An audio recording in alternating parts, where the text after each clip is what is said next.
Hi everyone, welcome to the Fine Cooking Test Kitchen. Around here we believe that Mondays are better with chocolate cake, which is why we have our good friend Jessie Sheehan here. She is making her flourless one bowl chocolate cake featured in our upcoming issue that's on newsstands later this week. And as usual, we'll be standing by to answer your questions.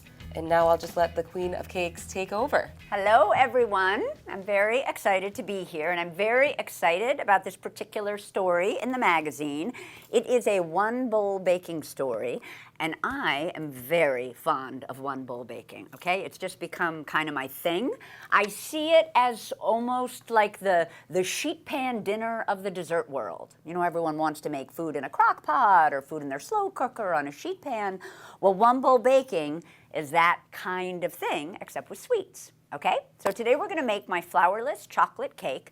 Super, super easy, not very many ingredients, easy to find ingredients, like exactly the kind of recipe that I love and that I hope you love too, okay? The first thing we're doing right now is we have about 9 ounces of semi-sweet chocolate that we've chopped, and we have 2 sticks of salted butter.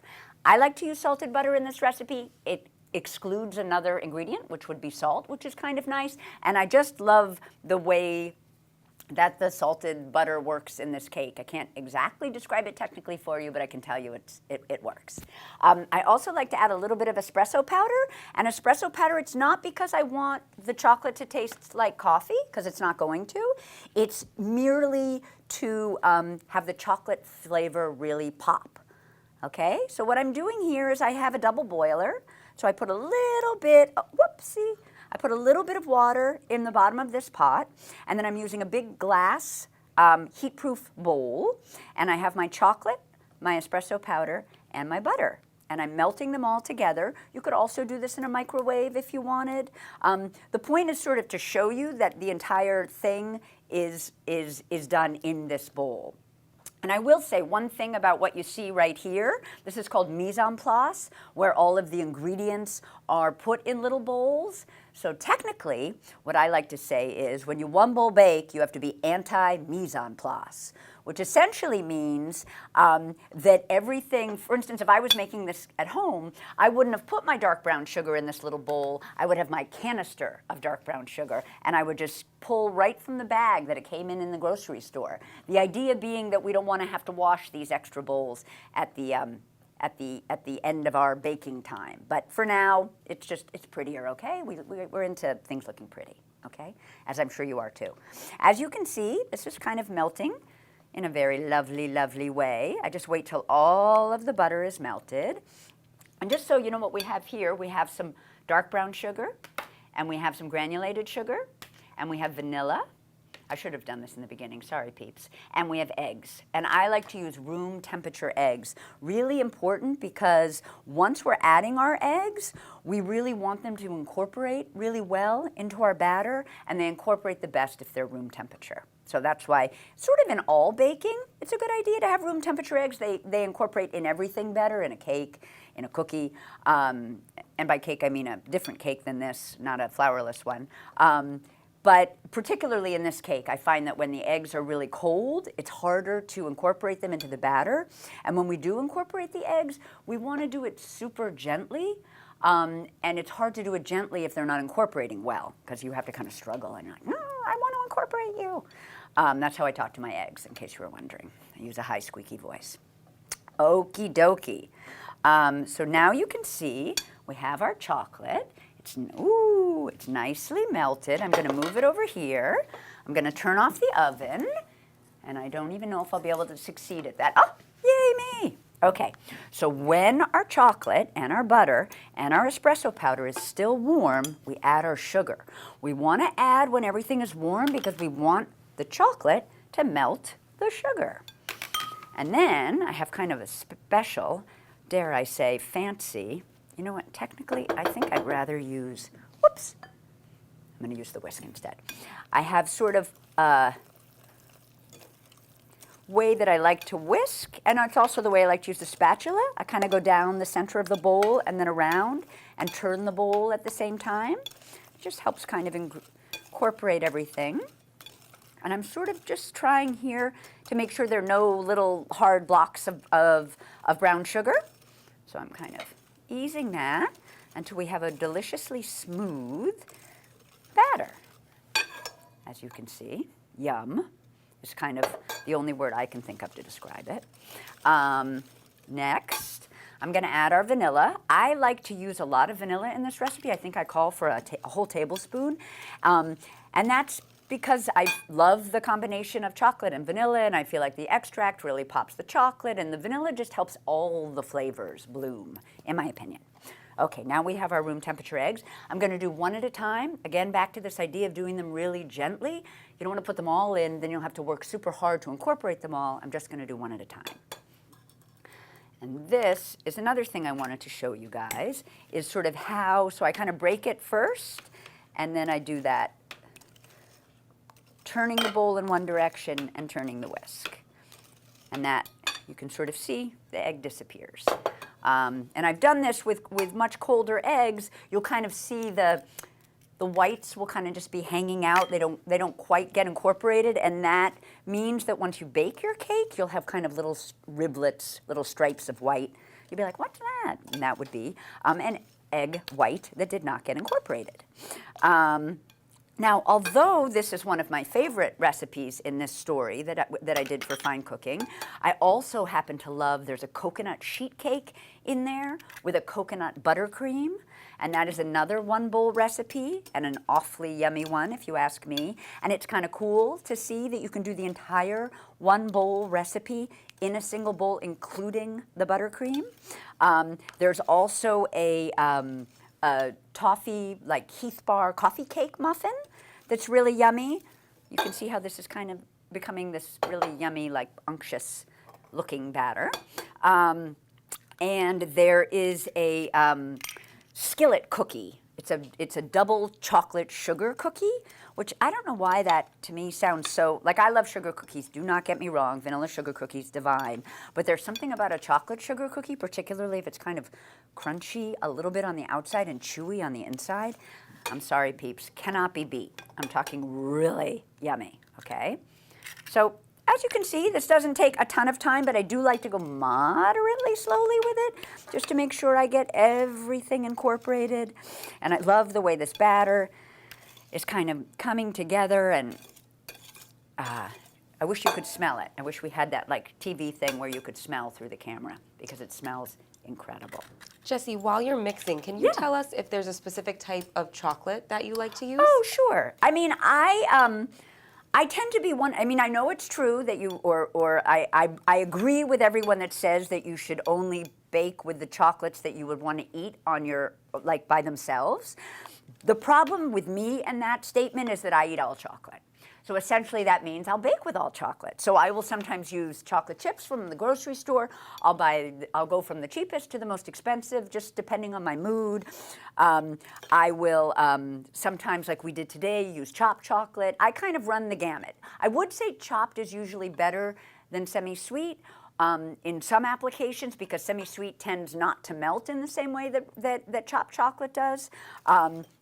And in this instance, it's nice if you can afford it. You don't have to, but to have sort of a slightly nicer chocolate with maybe slightly more complex notes, as they say. Do I sound like a chocolate expert?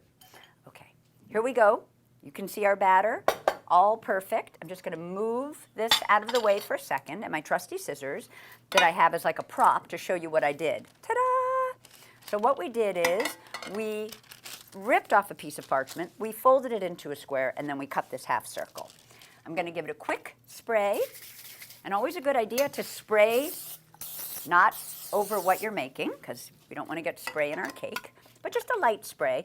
You can use softened butter. I know some people are anti-spray. I happen to love cooking spray. Just going to come out there and admit to my love for cooking spray. Here we go. Super easy.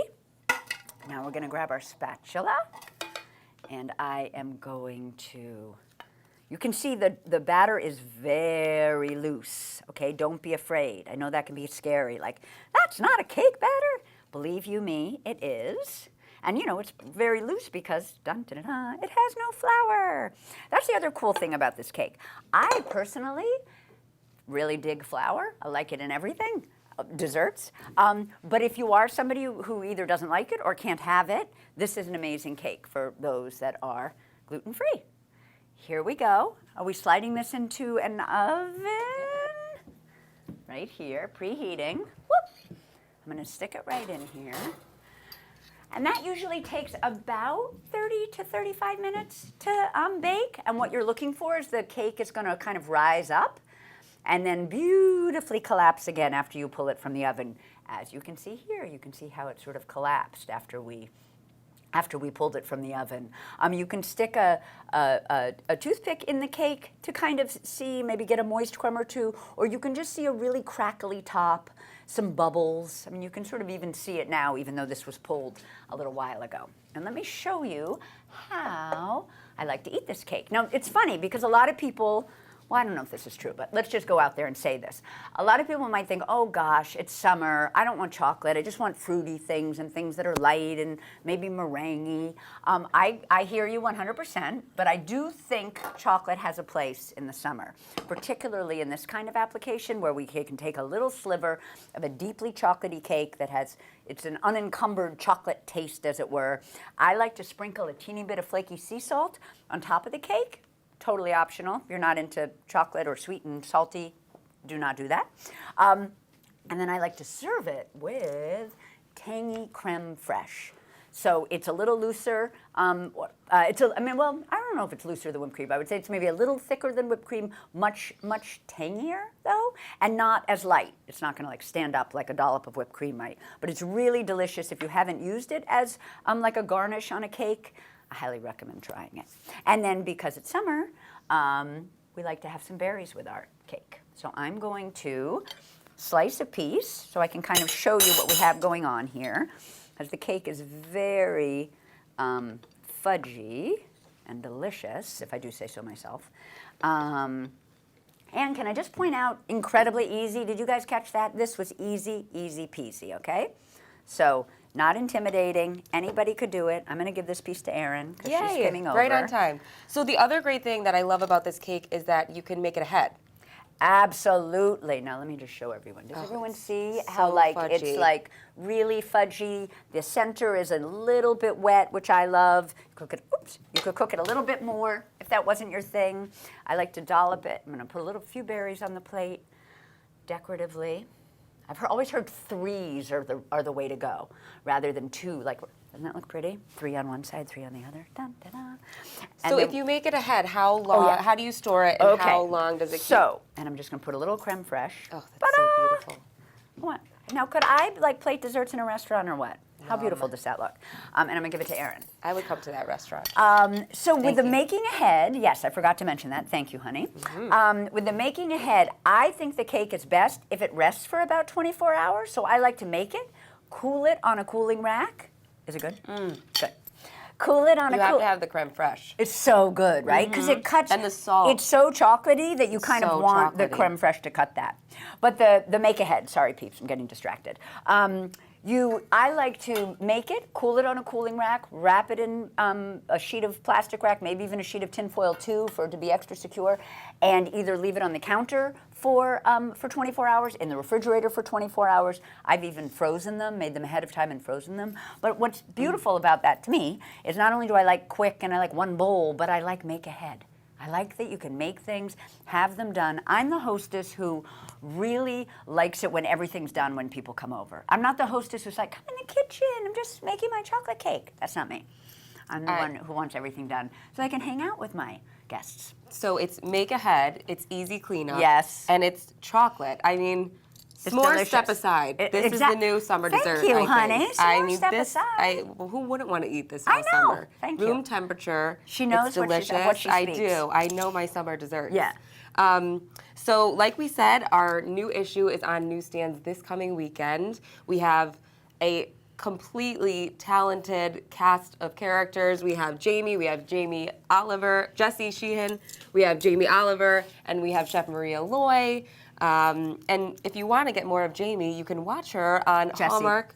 Excuse me, Jessie. Too many J's today. You can watch her on Hallmark Home and Family this weekend. I'll be on Hallmark's Home and Family show on Friday, making a delicious cake for them. Thank you so much, Jessie. You're Thank you so welcome, much for Erin. coming in. Bye, guys. Thanks for watching.